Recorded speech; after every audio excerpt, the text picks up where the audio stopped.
Hey guys, this is Bebe A72 and this time we'll talk about the new meta decks that has been very popular and very consistent besides the original Aphelios Zeri compositions. Now the first thing I'm going to recommend is going for Bastion Shadow Isles. So this comp usually starts with a Maokai and Viego, or if you get an early Kalistar, you can use an early Kalistar for stage 2.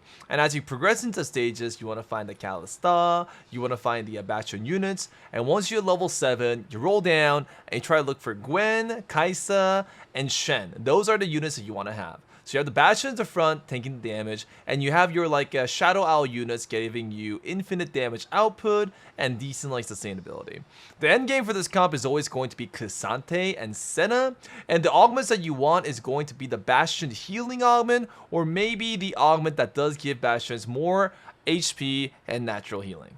After that, we have the Ekko Freljords composition. Of course, it doesn't really matter whether you go for Freljords or not. Ekko is very diverse. You can go for Noxus, you can go for Rogues, you can go for Chem mods. I feel Chem mods have the highest potential, but if you're going to go for a 6 Chem mods, it's better to go for a Zeri carry composition anyways. So this is a 3 Freljord hybrid composition. The good thing about Freljords is that you can save your itemization components, so you don't really need statics, or you don't need ionics. And one thing to note about going for an Ekko carry over a Katarina carry, I do feel Katarina carry is more consistent, but if you want to go for an Ekko carry, you do need to make sure you have the right chem mods, and the right chem mods to go for Ekko with is usually the one that gives you bonus attack damage, AP, and lifesteal, or the one that makes Ekko much more tankier and much more hard to take down. You can use an Urgot with Ash for the Deadeyes, but usually it's probably going to be something like Warwick, since Sejuani and Urgot is not that easy to get. Warwick into a Darius into one more Noxus unit can be your early mid-game build-up, and then you just want to raise value after you find your Ekko 3-star.